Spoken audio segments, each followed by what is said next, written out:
ఈరోజు వాక్యదానంగా ఉపవాస ప్రార్థన శుక్రవారం వాక్యదానంగా మార్కు సువార్త 9వ అధ్యాయము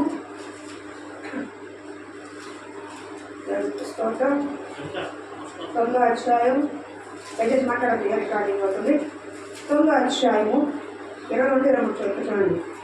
అది వారిని నాశనం చేయవాలని తరచుగా అగ్నిలోను నీళ్ళలోను పడవేయి. ఏమైనాను నీ వల్ల మా మీద కనికరపడి మాకు సహాయం చేయమని. అందుకు యేసు, నమ్ముట నీ వలన అయితే నమ్మువానికి సమస్తమును సాధ్యమే అని అతనితో చెప్పాను. ఆమె అమితులుగా ప్రేమించే మా ప్రియ పరలోకపు తండ్రి, మీకు వందనాలు స్తుతి స్తోత్రాలు చెల్లించుకున్నాం. ఈ లేఖన భాగాన్ని మీకు అప్పగిస్తున్నాం. అయ్యా, ఈ వాక్యం నాతో మాతో మీరు రొట్టె విచ్చినట్టుగా మీ ఆహారాన్ని పంచండి. ప్రతి ఒక్కరికి అర్థమైన రీతిలో బోధించే కృప నాకు దయచేయండి. అయ్యా, శారీరక బలం మానసిక బలం నాకు దయచేయండి. నీ కృపలతో నన్ను నిలబెట్టాం. మీకు స్తోత్రాలు చెల్లించుకున్నాం. వచ్చిన బిడ్డల జీవితాల్లో ఈ గొప్ప ఆశ్చర్య అద్భుత కార్యాలు జరిగించండి. ఈ రోజు మొదలుకొని ఈ వాక్యం ద్వారా వారి జీవితాల్లో ఒక గొప్ప ప్రభావాన్ని అయ్యా చూసే కృప మాకు దయచేయండి. వినడం వల్ల విశ్వాసం కలుగుతుందన్నాం. వింటాం వెళ్ళిపోవటం కాదు, విన్న వాక్యాన్ని గుండెల్లో పదిలపరుచుకొని దాని ప్రకారం జీవించాలి అన్న ఆశ ఇక్కడ కూర్చున్న విశ్వాసుల బిడ్డల జీవితంలో కలిగించమని, అలా హృదయంలో వాక్యం నాటికపై ఒక దయచేయమని యేసు నామమున అడుగుచున్నాను తండ్రి, ఆమేన్.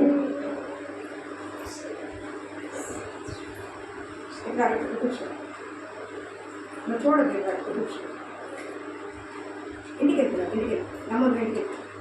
ఇంటికి వెళ్ళిపో. సౌండ్ వచ్చిందంటే మాత్రం ఎందుకు వచ్చేస్తాను.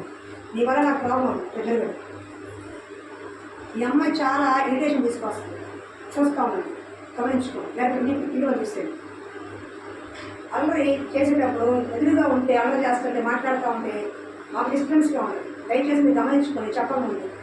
సరే, ఏమంటున్నా నేను, నమ్ముట నీ వల్ల అయితే నమ్మువానికి సమస్తము. చెప్పండి అమ్మ, మీరు కూడా చెప్పండి అన్నమాట. అలాగా సరిగ్గా చెప్పు. సరిగ్గా చెప్తామండి, సరిగ్గా చెప్పు. అందరు చెప్పండి అమ్మా, అందరికీ మాట చెప్పండి. ఏమా రావట్లేదు, మొత్తం మాట్లాడలేదు. కొండమ్మగా రావట్లా, మా అమ్మగా రావట్లే, నీకు రావట్లేదు, సౌండ్ రావట్లేదే. అందరికీ ఒకసారి చెప్పండి. నమ్ముట నీ వల్ల అయితే నమ్మువానికి సమస్తము సాధ్యమే. మీరు చెప్పే మాటే విశ్వాసంతో చెప్పట్లేదు, మీరు చెప్పే మాటే గంభీరంగా చెప్పట్లేదు, మీరు చెప్పే మాట అనుమానించి చెప్తుంటే దేవుడి పట్ల విశ్వాసం ఎక్కడి నుంచి వస్తుంది?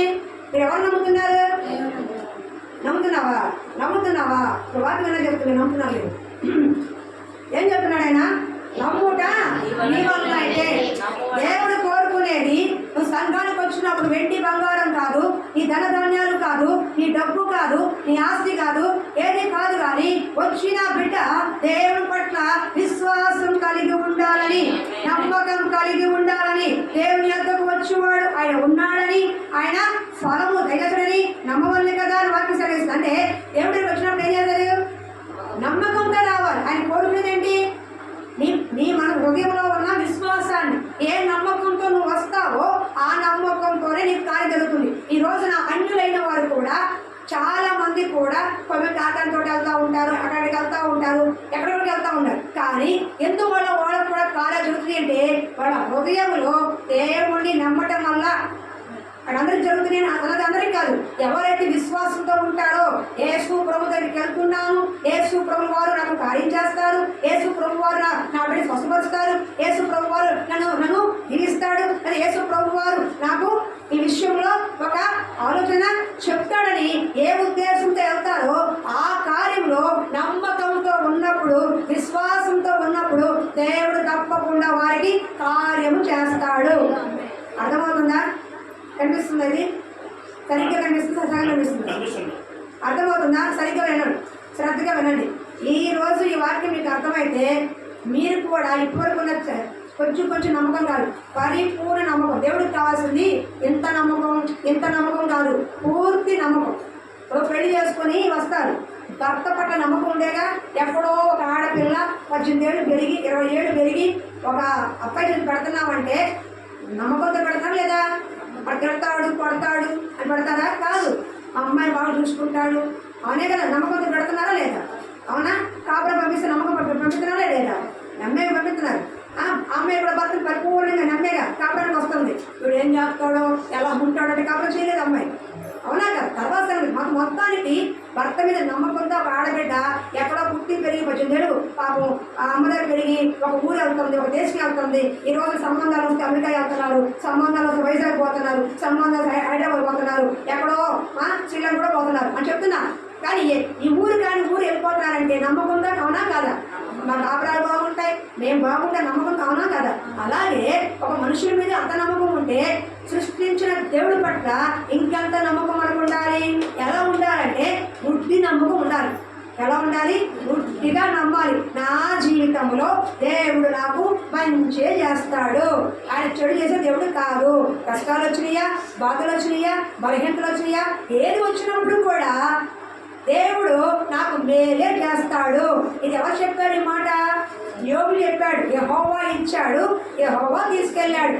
కాబట్టి ఒక్క మాట కూడా భార్య తప్పుగా మాట్లాడినా యోబు మాత్రం తప్పుగా మాట్లాడాలి. దేవుని పరిపూర్ణంగా నమ్మకం ఉంచి నేను సువర్ణ వలె శోధించబడిన పిమ్మట సువర్ణ వలె నేను కనబడతాను. నన్ను దేవుడు శోధిస్తున్నాడు, పరీక్షిస్తున్నాడు. ఆ పరీక్షలు నేను ఎక్కిన తర్వాత నేనేంటో, నా నమ్మకత్వం ఏంటో, నా విశ్వాసం ఏంటో దేవుడికి కనబడుతుంది అని ఆ శ్రమలన్నీ కూడా దేవుడి పట్ల పరిపూర్ణమైన నమ్మకంతో విశ్వసించాడు. కాబట్టి ఒక దినాన 2 అంతల ఆశీర్వాదం పొందుకున్నాడు. అర్థమవుతుందా? నీకు బలహీనత వచ్చినా, బాధ వచ్చినా, కన్నీరు వచ్చినా, రోగం వచ్చినా ఏం దేవుడు అనుకోవడం కాదు. ఈ బలహీనతలో కూడా నేను ఒక మాట చెప్తాను. బిర్యానీ పెట్టినప్పుడు మాకు దేవుడు స్తోత్రం అంటావే, పచ్చడి పెట్టినా సరే ఏం చేయాలి? స్తోత్రం చెప్పాలి. అదే నిజమైన భక్తి. బాగున్నప్పుడు భర్త కాదు, సంపాదన లేనప్పుడు కూడా భర్తే. అర్థమవుతుందా? సంపాదిస్తే భర్త కాదు, సంపాదన లేనప్పుడు కూడా భర్తే. డబ్బు ఇస్తే ఒక రకంగా, డబ్బు పోతే ఒక రకంగా భార్య ఉండకూడదు. అవునా? దేవుడు మేలు చేస్తే ఒక రకంగా, మేలుతో ఒక రకంగా విశ్వాసం ఉండకూడదు. అపోస్తుడైన పౌలు ఆ రోజుల్లోనే తన చదువుని, తన ఐశ్వర్యాన్ని, తన ఘనతని, తన అధికారాన్ని పెంటగా ఎంచుకొని వచ్చాడు దేవుడికి. అవునా కదమ్మా? పెంటగా ఎంచుకొని వచ్చాడు, నష్టంగా ఎంచుకొని వచ్చాడు. అవునా? కాబట్టి ఎందుకని? దీనికంటే, ఈ లోక ఐశ్వర్యం కంటే, ఈ లోక వెండి బంగారం కంటే, ఈ లోక ధనధాన్యుల కంటే పరలోకంలో నా కొరకు ఉన్న బహుమానం అత్యధికమైంది. పరలోకంలో నా కొరకు ఉంచిన మహిమ అత్యధికమైంది. నా దేవుడితో కలిసి ఉండే అనుభవం వీటన్నిటికంటే గొప్పది, అత్యధికమైనది ఎంచాడు. కాబట్టి ఈ లోకము, లోకకార్య ధన పెంటగా ఎంచాడు. అర్థమవుతుందా? అది నమ్మకత్వం అంటే. ఇచ్చినప్పుడు ఒక రకంగా, ఇచ్చింది ఎవరైనప్పుడు ఒక రకంగా, దేవుడు మేలు చేస్తూ ఒక రకంగా సుట్టుకూడిక, చేయకపోతే నష్టకూడిక, ఇలాంటివి చేయకూడదు. నమ్మకం అంటే చచ్చే వరకు. ఒక్కసారి నమ్మొచ్చా దేవుడికి, నువ్వు చచ్చే వరకు అలాగే ఉండాలి. దేవుడు రాకడ వచ్చే వరకు, మనకు చనిపోయే వరకు ఆయన పట్ల అచంచల నమ్మకత్వంగా కలిగి ఉండాలి. ఈరోజు నేను చెప్పేది 4 కార్యాలు. మీరు నమ్ముట నీ వల్ల అయితే నమ్మేవాడికి సమస్తము సాధ్యమే. నాకు ఇష్టమైన మాట నేను చాలాసార్లు చెప్పాను, మళ్ళీ చెప్తున్నాను. ఇర్మియా గ్రంథంలో చెప్తాడు దేవుడు, 32వ అధ్యాయం అనుకుంటా, నేను సర్వశరీరులకు దేవుడను, నాకు అసాధ్యమైనది ఏదైనా ఉండునా అన్నాడు. నాకు అసాధ్యమైనది ఏదైనా ఉండునా అన్నాడు. ఆయనకి అసాధ్యం అంటే ఏమి? ఈరోజు నేను నిలబడటానికి నా శరీరం బాగా బలహీనంగా ఉంది, కానీ దేవుడి దగ్గర మాట చెప్పొచ్చా, అయ్యా నేను నీ పక్షాన్ని మాట చెప్పాలనుకుంటున్నా, నా కాళ్ళకి చేతులకి ఏం కావాలి? బలము కావాలి, నా గొంతుకి కాస్త స్వరము కావాలని చెప్పి ఒక గంట ప్రార్థన చేయలే, జస్ట్ 2 మాటలు చెప్పి కూర్చున్నాను. నేను చెప్తున్నా, నిలబడే గొప్ప దేవుడు ఇచ్చాడు. ఎందుకని? మనం బాగా బలహీనం అయిపోయింది. పాపం మీ దగ్గర వచ్చి హాస్పిటల్ తీసుకెళ్ళారు. సాయంకాలం కూడా 2 మొదలుపెట్టిన మోషన్స్ వాంతులు, సాయంకాలం 6 వరకు వాంతులు, 1 గంట దాకా మోషన్స్తో 15 మోషన్స్, 12 వాంతులు అయిపోయింది. సరే ఒక్కసారి బలహీనం. కానీ నేను ఆ టైంలో ప్రార్థన చేసుకున్నాను. ఏమని తెలుసా? ప్రభువా, శరీరం బాగా బలహీనం అయిపోతుంది, నిలబడలేకపోతున్నాను, కానీ కడుపు క్లీన్ అయిపోయింది. కడుపు క్లీన్ అయిపోయింది. నేను స్తోత్రం చెప్పాను. ఏం చెప్పారు? నా కడుపు అంతా చెత్త చెత్త ఏముంటే పోనీ దీంతో బయటకు వచ్చేసింది అనుకున్నా. ఫుడ్ వచ్చేసింది, తర్వాత పచ్చగా పసరు వచ్చేసింది, తర్వాత ఏంటంటే మొత్తం లోపల చాలా పెరుగుతో పని చేస్తుంది బయటికి వాటర్లాగా అనకూడదు కానీ వచ్చేసింది. మొత్తానికి ఏమైంది కడుపు దేవుడు స్తోత్రం అని చెప్పారు. పాపం సాయంకాలం మరి మా బిడ్డలో ప్రేమతో ఇద్దరు ఓరస్ ప్యాకెట్ తీసుకొచ్చారు. తాగాము, అదే ఆహారంగా తీసుకుని తాగాము. ఏడు ప్రభుత్వం పొద్దున కాస్త నీరసంగా ఉన్నా నీరసం 2 రోజులు ఉంటుంది, అయినా పర్వాలేదు. ఈరోజు సిద్ధపడి ఆ రోజన్నా నేను శుక్రవారం నిలబడి నా నీరసం ఉండకూడదు ప్రభు అని. ఎందుకని నా నమ్మకం ఏంటి? నన్ను నిలబెట్టువాడు దేవుడు. ఒకవేళ నన్ను మంచం మీద పడుకోబెట్టినా ఇంకొకటి వస్తారు, ఏం పర్వాలేదు అని చెప్తారు. కానీ మంచం మీద పడుకున్నా కూడా ఇంకోసారి నిజం నన్ను లేవనెత్తేవాడు ఆయనే. అర్థమవుతుందా? సాతాను పడదొయడానికే ఉంటాడు, సాతాను కుటుంబాన్ని పడగొట్టడానికి ఉంటాడు, సాతాను యవనస్తుల్ని వాళ్ళ జీవితాల్ని పాడు చేయడానికే ఉంటాడు. సాతాను ఎంతసేపు కూడా లోకము, శరీర ఆశలు, హింస, హత్యలు, మానభంగాలు, అత్యాచారాలు ప్రేరేపిస్తూ ఉంటాడు. పడగొట్టాడు జీవితాలను పాడు చేసే సాతాను అయితే జీవితాలను పడగొట్టే జీవితాన్ని, పడిపోయే జీవితాన్ని బాగు చేసేవాడు దేవుడు. అదొందా ప్రభువుకి బాగు చేసే శక్తి ఉంది. ఆ జీవితమైనా, రోగమైనా, బలహీనతైనా, దేన్నైనా సరే నువ్వు నమ్మకంగా ఉంటే, ఎటువంటి నమ్మకం? పరిపూర్ణ నమ్మకం. చెప్పండి అందరూ. సగం సగం నమ్మకం కాదు. డాక్టర్ రిపోర్ట్లు ఇస్తారు, ఇక నీ పని అయిపోయింది అని రిపోర్ట్ నీకు ఇవ్వచ్చు. కానీ ఆ రిపోర్ట్ తీసుకొచ్చి నువ్వు ప్రార్థన చేసి, ప్రభువా డాక్టర్ నాకు చెప్పు ఉండొచ్చు నా పని అయిపోయిందని, కానీ నా ఆయుష్కాలం నీ చేతుల్లో ఉంది, నా జీవితం నీ చేతుల్లో ఉంది, కాబట్టి నన్ను మరలా ఇచ్చుకెళ్ళగా బ్రతికించగలవు అని నేను నమ్ముతున్నాను అని విశ్వాసంతో పలికితే డాక్టర్ రిపోర్ట్ తిరగదు అసలు దేవుడు. కోపాలలో ఉంది. కానీ మనకేమైపోతుంది? అమ్మో నా పని అయిపోయిందంట. పిల్లలు ఏమైపోతారో పెళ్లి కాలేదు, ఇంకా ఇల్లు వాటి లేదు, పాలు లేదు, నా పిల్లల భవిష్యత్తు ఏంటి? ఏం కూడా ఏం చేశాను ఇక నీకు? మందిరానికి వెళ్ళాను, కాలు విడిచాను, ఏం చేయాలి పని ఎలా చేశాను నాకు అని ఏడుతారు. ఓ అమ్మ, ఓ అక్క, ఓలప్ప, ఓ చెప్ప అని పోటీ చేస్తారు. నవ్వుతున్నాడు. ఓయమ్మ, ఓ అప్ప, అప్ప అప్ప అప్ప అని పోటీ చేస్తారు. ఇక అయిపోయింది నా పని, ఓ అమ్మ, ఓ అప్ప అప్ప అంటారా బయలు అంటారంట. కానీ నిజమైన బిడ్డలు అలా అన్నట్టు ఏమన్నది? పరిస్థితి తిరగరాస్తున్నప్పుడు, పరిస్థితి నీకు అనుకూలంగా లేనప్పుడు, పరిస్థితులన్నీ నీకు విరోధంగా ఉన్నప్పుడు నువ్వు చెప్పవలసిన మాట దీన్ని ఈ రోజు ఎర్ర సముద్రాన్ని భారీగా చేసినట్లుగా నేను 2 భారీగా చేసావు పోవా. యోర్దాన్ని దాటించినట్లుగా నన్ను దాటించావు. యోర్దాన్ అంటే మరణము దొరట. యోర్దాను అంటే మరణం దాని అర్థం. యోర్దాన్ దాటామంటే నీ సమస్యని దాటినట్టే. దాన్ని దాటించేవారు దేవుడే. నీ విశ్వాసమే నిన్ను స్వస్థపరుస్తుంది, నీ విశ్వాసమే నీ అప్పులు తీరుస్తుంది, నీ విశ్వాసమే నీ కుటుంబాన్ని కడుతుంది, నీ విశ్వాసమే నిన్ను ఆత్మీయంగా బలపరుస్తుంది, నీ విశ్వాసం, నీ నమ్మకమే దేవుడి దగ్గర నుంచి ఆశ్చర్య అద్భుత కార్యాలు చేసేలాగా చేస్తుంది. అర్థమవుతుందా? అది లేక ఇప్పుడు మనం నమ్ముట వల్ల జరిగే కార్యాలు చెప్తే ఈ మెసేజ్ బాగా అర్థమవుతుంది. మంచి కార్యాలు టెన్షన్ పడకండి. కానీ చెప్పే మాట ఉంటే ఈ పరిస్థితి నీ జీవితంలో ఎలా తిరగబడినా నువ్వు నమ్మకంతో ఉండాలి. దేవుడికి అసాధ్యం అంటే ఏమీ లేదు. ఇది చెప్పడానికే ఈ 4 కార్యాలు ముందు చూస్తారా. ఈ 4 కార్యాలు బాగా అర్థం చేసుకోండి. ఈ 4 కార్యాలు ఒకటి ఉండొచ్చు, నాకు నీకు ఉండొచ్చు, 4 ఉండొచ్చు, ఏది ఉన్నా సరే ఒకటే ధైర్యం, నా దేవుడు నాకు తోడుగా ఉన్నాడు. అర్థమవుతుందా? ఈ మాట పట్టుకో. నా ఒంటరి జీవితం అనుకున్న ధైర్యం చేశా. నేను ప్రేమించిన నాకు దూరం అయిపోయాను. అర్థమవుతుందా? నా ఫ్రెండ్స్ నాకు దూరం అయిపోయాను. ఎక్కడో అనుకుని చాలామంది నమ్మి విశ్వాసులు ఎంతో చేసిన వాడు దూరం అయిపోయారు. కానీ నా గురి గమ్యంలో నేను ఎప్పటికీ గుర్తుపడింది, నా దేవుడు నాకు దూరము అవ్వడు. అర్థమవుతుందా? నా దేవుడు నాకు తోడుగా ఉన్నాడనే గొప్ప ధైర్యమే నా ఒంటరి జీవితంలో నేను నడిపిస్తుంది. లేదా మీలాగా ఏం లేరు, వాళ్ళు లేరు, వీళ్ళు లేరు అనుకుంటే మనుషుల వైపు చూస్తే మీరు పడిపోతారు. కానీ ఏడు వైపు చూస్తే మాత్రం ముందుకు వెళ్తారు.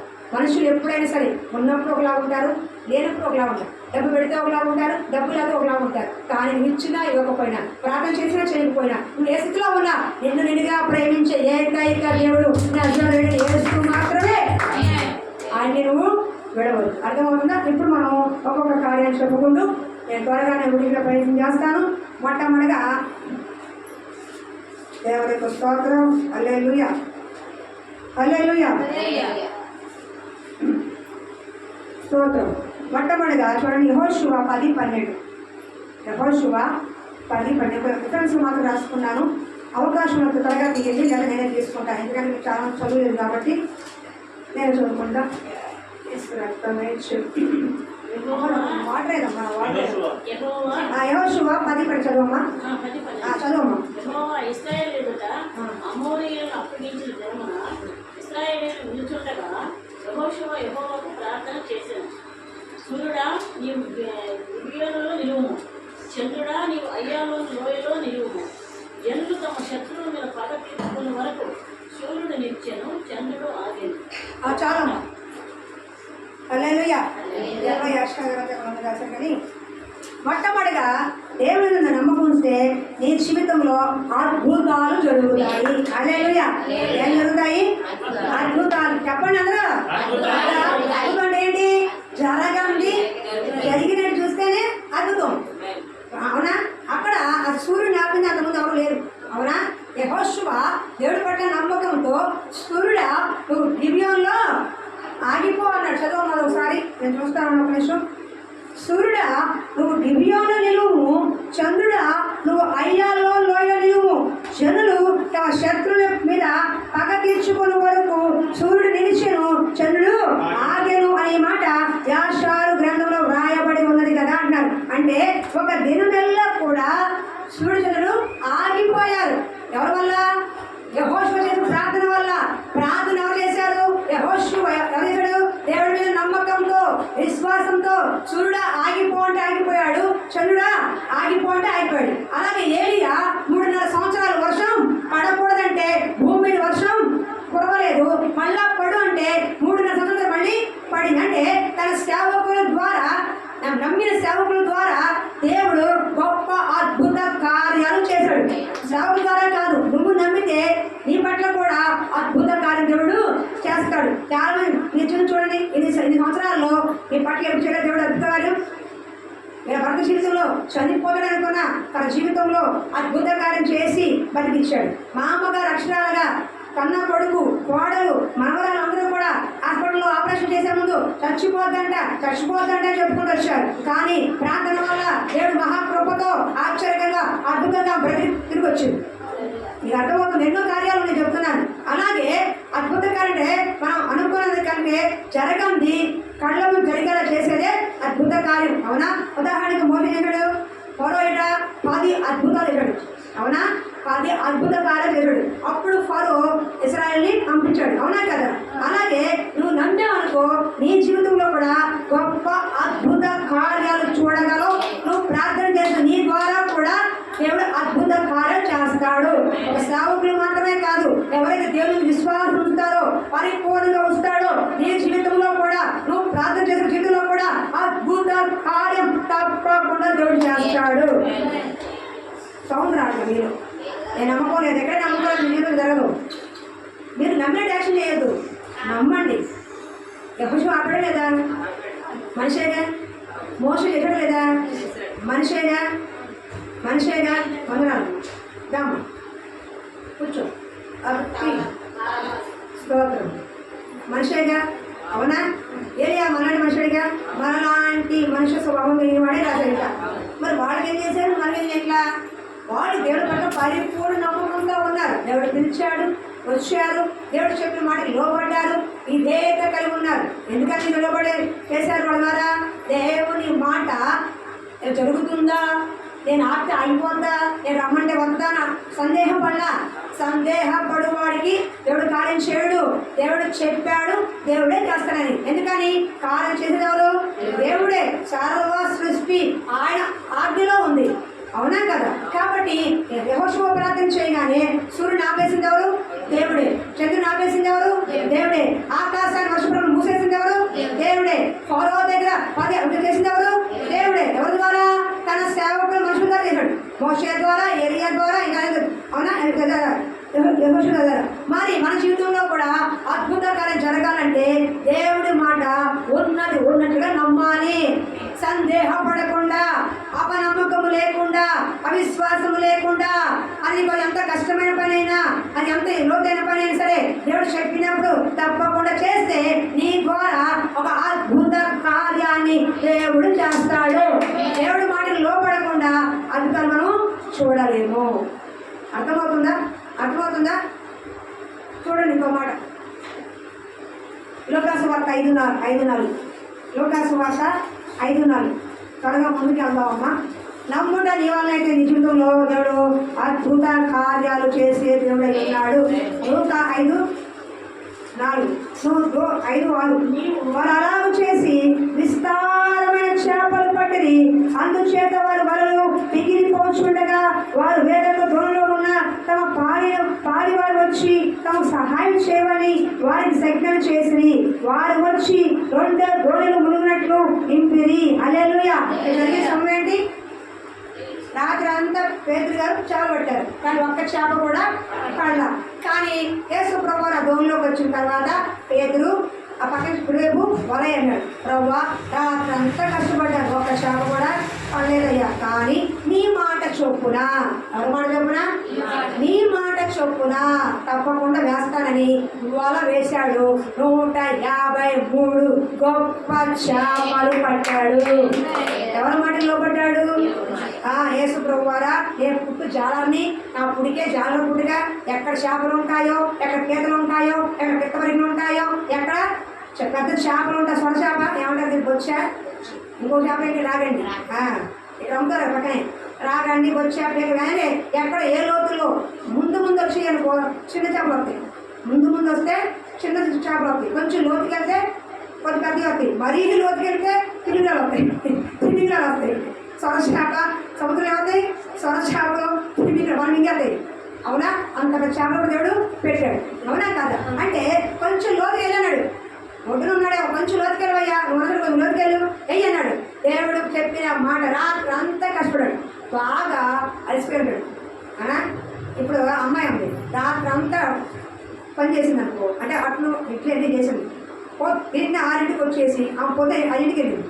రాత్రి అంతా నైట్ డ్యూటీ, అంటే ఏదో ఫంక్షన్ అనుకోండి, రాత్రి అంతా అట్లు ఇడ్లీ వేసేసింది. తెల్లారుజామున 4ంటికి వెళ్ళి పడుకుని పాపం. నేనేం చెప్తాను? అమ్మ 6ంటికి వచ్చి ఉట్టి అంటారు. అప్పుడు ఏమంటది? వాళ్ళంతా పులిసిపోయి రాత్రి అంతా 2 దాకా పని చేసి తోమి మరి శరీరం అంతా ఎలా ఉంటుంది? అలిసిపోద్ది. ఎవరికైనా అలిసిపోద్ది, నాకేంటి నీకేంటి, శరీరం అంతా కలిసిపోద్ది, అలిసిపోద్ది, నిద్ర వస్తుంది, చికాకు వస్తుంది, రకరకాల ఫీలింగ్స్ వస్తాయి. తర్వాత అంత పని చేసిన తర్వాత ఆ టైం చెప్పాను అనుకో అన్నట్టు ఉంటుంది. కానీ పేరు విసుక్కోవాలి. రాత్రంతా కష్టపడ్డాను, మళ్ళీ ఏమంటావు ఏంటయ్యా, నాకు తెలీదా ఎక్కడ చదవడతాయో?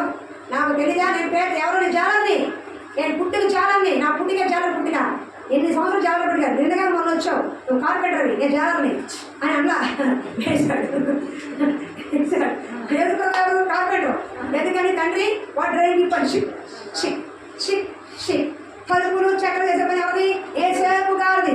12 ఏళ్ళైనా 30 ఏళ్ళ వరకు ఏసేపు గారికి సహాయం చేస్తూ చెక్క అంటే చెక్క, ముక్క అంటే మొక్క, చెట్టు అంటే చెట్టు తీసురా, యేసు పట్రా, ఆ ముక్క పట్రా యేసు, ఈ చెక్క పట్రా యేసు అంటే పాపం లోబడి తల్లిదండ్రులకి ఆయన లోబడి ఉన్నాడు అన్నమాట రాసిన మూడో కాసుపాటు. తన వయసు వచ్చేంత వరకు దేవుడి యొక్క సమయం వచ్చే వరకు లోబడి ఉన్నాడు. 3.5 ఏళ్ళైనా పనులు చేశాడు. అట్లాగే ఈయన కూడా నేను పుట్టిగా పేరుంది కదా, ఎక్కడ వేసుకుంటుంది? నాగేశ్వర వాదించలా, ఒబేడి జస్ట్ వెయ్యి అన్నాడు. అయ్యా నీ మాట చొప్పున వేస్తాడయ్యా. మాట చొప్పున వేసినందుకు చేపలే వల్లోకి వచ్చి పడిపోయాయి. హల్లెలూయా. నువ్వు దేవుడి మాటకు లోబడి చేసే పని ఆశీర్వదకరంగా ఉంటుంది. దేవుడి మాటకి లోబడి చేసే వ్యాపారం ఆశీర్వదకరంగా ఉంటుంది. దేవుడి మాటకి లోబడి కట్టుకునే కుటుంబము ఆశీర్వదకరంగా ఉంటుంది. దేవుడి మాటకి లోబడి సంఘము ఆశీర్వదకరంగా. ఆశీర్వాద ఆస్తిపాస్తులు కాదండి, శాంతి, సమాధానం, సంతోషం ఉన్న దాంట్లో సంతృప్తిగా ఉంటే చాలు, అదే గొప్ప సంతోషము. హల్లెలూయా. ఏం చేయాలంటే బాబు? సేవకుల మాట వినమాడికి వినాలి, టైంకి రావాలి. హల్లెలూయా, హల్లెలూయా. దేవుడికి స్తోత్రం. 2వ తారీఖు అర్థమైపోతుంది. 2 మత్తయి 15:28 మత్తయి సువార్త. అమ్మ నేను చెప్పే మాట మీకు అర్థమవుతుంది. నమ్ముట నీ వల్ల అయితే, దేవుడి పట్ల నీకు నమ్మకం ఉంటే, విశ్వాసం కలిగి ఉంటే మన జీవితం దగ్గర కార్యాలు చెప్తారు. మొట్టమొదటి కార్యం ఏంటి? అద్భుతం. చెప్పండి సరే, ఎప్పుడే విన్నారు? మర్చిపోతే మీకు వాక్యం పోయినట్టే. మీకు అద్భుతం కాదు, అద్భుతం.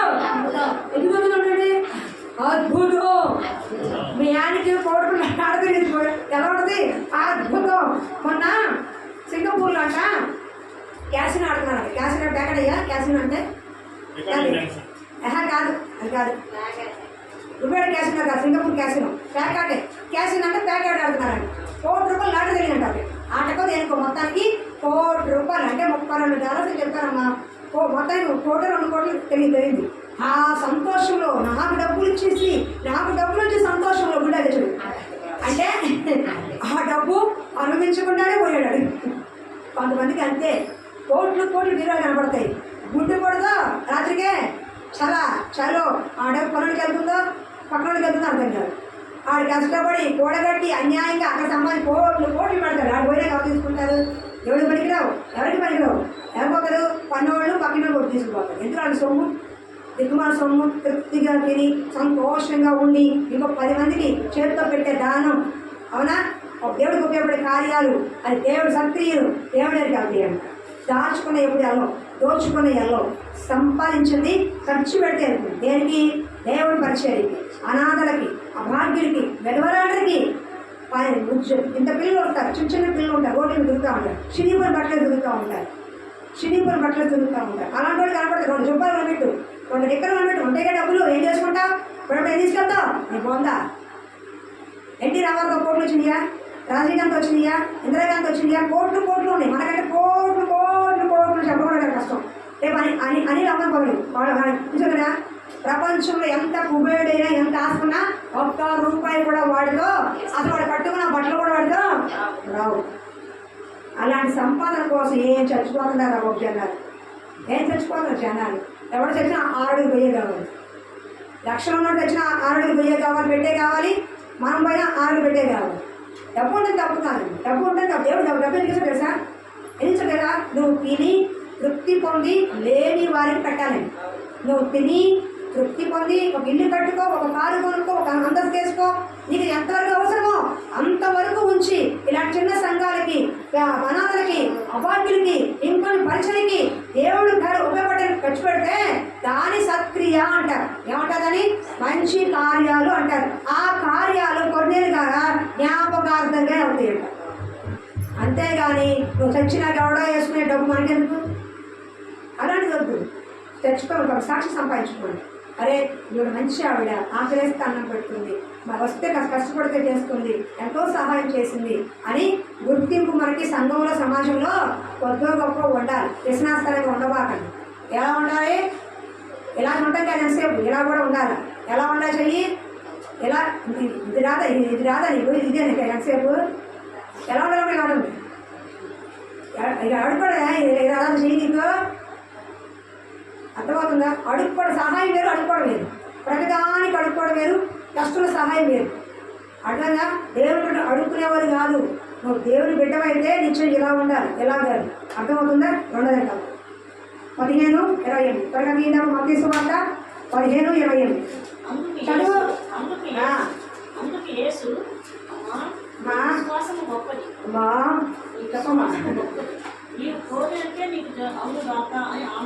ఎవరు చెప్పాడు ఆ మాట? చెప్పండి. అదే ఎవరు చెప్పాడు ఆ మాట? చెప్పండి. అక్కమని యేసు ప్రభువు ఎవరు చెప్పారు ఆ మాట? ఎవరితో చెప్పాడు ఆ మాట?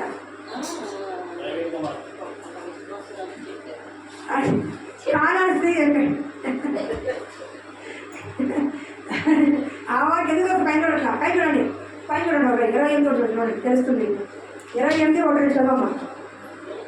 28:1 చదవండి. 28 అధ్యాయం 1-2 మత్తయి సువార్త. అదేనమ్మా మత్తయి సువార్త 28 అధ్యాయంలో, సారీ 15 సువార్త 21 చదవండి. సారీ నేను తప్పు చెప్పాను. 15 అధ్యాయంలో 21 చదవండి. 21 అమ్మా చదువు.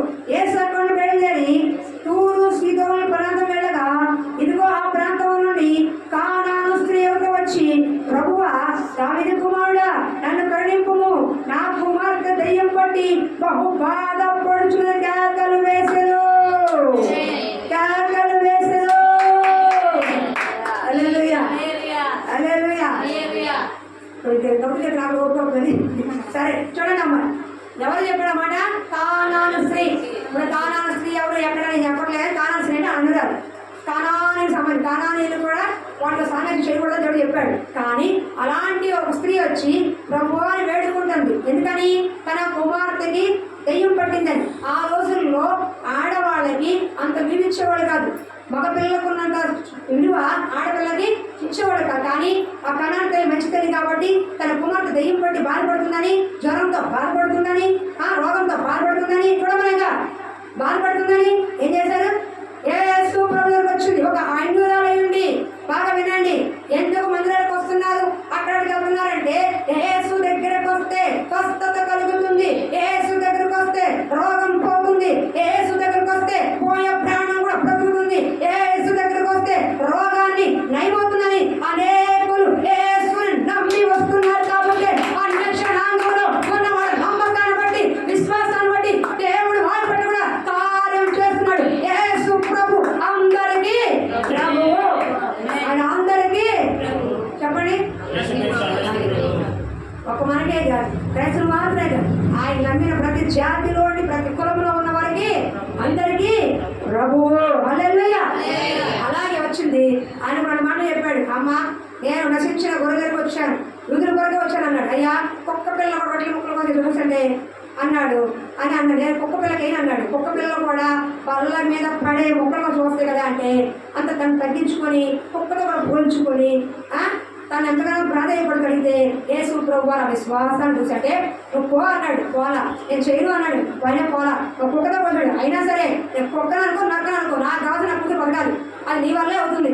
నన్ను ఏమన్నా అనుకో, నేను ఏమన్నా నా కూతురు మాత్రం బతకాలి, అది నీ వల్లే అవుతుంది అని ప్రాధేయపడుతూ బతిమాలుతూ ఆయన చెప్పిన ప్రతిదానికి కూడా సమాధానం తగ్గించుకుంటూ అహంకారంతో కాకుండా ఇప్పుడు నేను బాగున్నాను అనుకో, కాసం బొమ్మగా లేచిపోవడం కాదు. ఎక్కడ పోతానమ్మా, సమయం ఎక్కడ పోతుంది, ఎవరికి సమయం కదా అనేవాడు ఒక లేదు, బొమ్మన పోయారంతే దిక్కుమాలు అర్థమవుతుందా?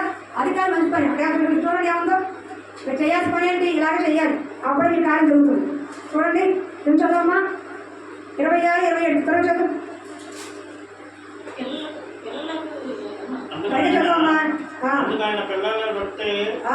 అందుకైనా పిల్లల రొట్టె తీసుకొని కుక్క పిల్లలు రైతు యుక్తం కదని చెప్పగా ఆమె నిజమే ప్రభువా, కుక్క పిల్లల